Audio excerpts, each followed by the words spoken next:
புலம்பல். அதிகாரம் 2.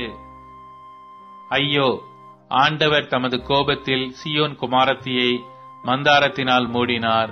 அவர் தமது கோபத்தின் நாளிலே தமது பாதபீடத்தை நினையாமல் இஸ்ரவேலின் மகிமையை வானத்திலிருந்து தரையிலே விழத்தள்ளினார். ஆண்டவர் தப்பவிடாமல் யாக்கோபின் வாசஸ்தலங்களை எல்லாம் விழுங்கினார். அவர் யூதா குமாரத்தியின் அரண்களை எல்லாம் தமது சினத்திலே இடித்து தரையோடை தரையாக்கி போட்டார். ராஜ்யத்தையும் அதன் பிரபுக்களையும் பரிசுத்த குலைச்சலாக்கினார். அவர் தமது உக்கிர கோபத்திலே இஸ்ரவேலின் கொம்பு முழுவதையும் வெட்டி போட்டார். சத்துருவுக்கு முன்பாக அவர் தமது வலது கரத்தை பின்னாக திருப்பி சுற்றிலும் இருப்பதை பட்சிக்கிற அக்கினி ஜுவாலையைப் போல் யாக்கோபுக்கு விரோதமாக எரித்தார். பகைஞனைப் போல் தம்முடைய வில்லை நாணேற்றினார். சத்துருவைப் போல் தம்முடைய வலது கரத்தை நீட்டி நின்று கண்ணுக்கு இன்பமானதை எல்லாம் அழித்து போட்டார். சீயோன் குமாரத்தியின் கூடாரத்திலே தம்முடைய உக்கிரத்தை அக்கினியை போல் சொரிய பண்ணினார். ஆண்டவர் பகைஞன் போலானார். இஸ்ரவேலை விழுங்கினார். அதன் அரண்மனைகளை எல்லாம் விழுங்கினார். அதன் அரண்களை அழித்து யூதா குமாரத்திக்கு மிகுந்த துக்கிப்பையும் சலிப்பையும் உண்டாக்கினார்.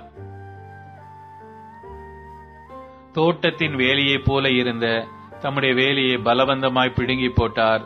சபை கூடுகிற தம்முடைய ஸ்தலங்களை அழித்தார். கர்த்தர் சீயோனிலே பண்டிகையையும் ஓய்வு நாளை மறக்க பண்ணி தமது உக்கிரமான கோபத்தில் ராஜாவையும் ஆசாரியனையும் புறக்கணித்து விட்டார். ஆண்டவர் தமது பலி பீடத்தை ஒழித்து விட்டார். தமது பரிசுத்த ஸ்தலத்தை வெறுத்து விட்டார்.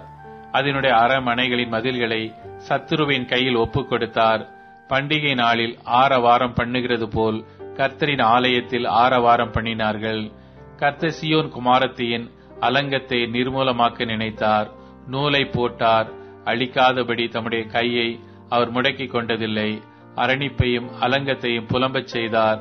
அவைகள் முற்றிலும் பலனற்று கிடக்கிறது.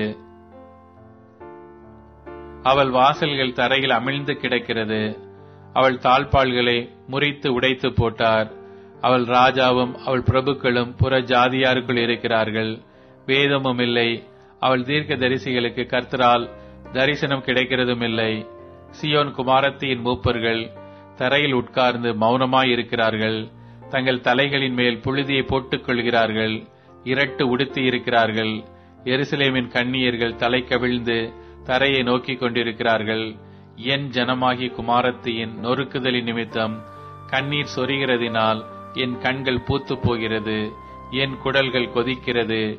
என் ஈரல் இலகி தரையிலே வடிகிறது. குழந்தைகளும் பாலகரும் நகரத்தின் வீதிகளிலே மூர்ச்சித்து கிடக்கிறார்கள்.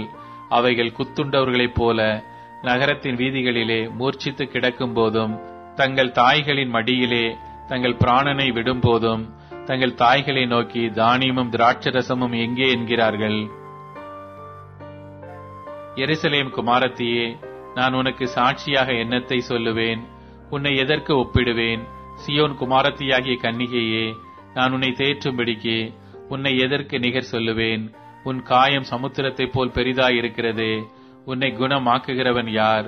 உன் தீர்க்க தரிசிகள் அபத்தமும் வியர்த்தமுமான தரிசனங்களை உனக்காக தரிசித்தார்கள். அவர்கள் உன் சிறையிருப்பை விலக்கும்படி உன் அக்கிரமத்தை எடுத்து காட்டாமல் அபத்தமானவைகளையும் கேடானவைகளையும் உனக்காக தரிசித்தார்கள். வழிப்போக்கர் யாவரும் உன் பேரில் கை கொட்டுகிறார்கள். எருசலேம் குமாரத்தியின் பேரில் ஈசர் போட்டு தங்கள் தலைகளை துலுக்கி பூரண வடிவும் சர்வ பூமியின் மகிழ்ச்சியுமான நகரம் இதுதானா என்கிறார்கள். உன் பகைஞர் எல்லாரும் உன் பேரில் தங்கள் வாயை திறக்கிறார்கள். ஈசர் போட்டு பற்கடிக்கிறார்கள். அதை விழுங்கினோம். நாம் காத்திருந்த நாள் இதுவே. இப்பொழுது நமக்கு கிடைத்தது. அதை கண்டோம் என்கிறார்கள். கர்த்தர் தாம் நினைத்ததை செய்தார். பூர்வ நாட்கள் முதற்கொண்டு தாம் கட்டளையிட்ட தமது வார்த்தையை நிறைவேற்றினார். அவர் தப்ப விடாமல் நிர்மூலமாக்கி உன்மேல் பகைஞன் சந்தோஷிக்கும்படி செய்தார். உன் சத்துருக்களின் கொம்பை உயர்த்தினார். அவர்கள் இருதயம் ஆண்டவரை நோக்கி கூப்பிடுகிறது. சீயோன் குமாரத்தியின் மதிலே இரவும் பகலும் நதி எவ்வளவு கண்ணீர் விடு, ஓய்ந்திராதே. உன் கண்ணின் கருப்பு விழி சும்மா இருக்க ஒட்டாதே. எழுந்திரு, ராத்திரியிலே முதற் சாமத்தில் கூப்பிடு. ஆண்டவரின் சமூகத்தில் உன் இருதயத்தை தண்ணீரை போல ஊற்றிவிடு.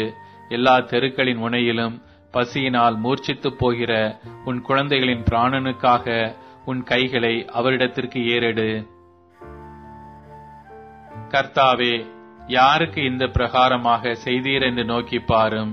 ஸ்திரீகள் கை குழந்தைகளாகிய தங்கள் கற்ப கனியை தின்ன வேண்டுமோ? ஆண்டவருடைய பரிசுத்த ஸ்தலத்தில் ஆசாரியனும் தீர்க்கதரிசியும் கொலை செய்யப்பட வேண்டுமோ?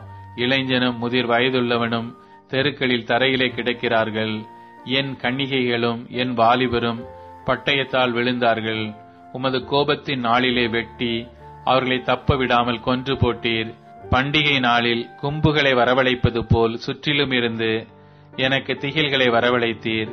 கர்த்தருடைய கோபத்தின் நாளிலே தப்பினவனும் மீதியானவனும் இல்லை. நான் கைகளில் ஏந்தி வளர்த்தவர்களை என் பகைஞன் நாசம் பண்ணினான்.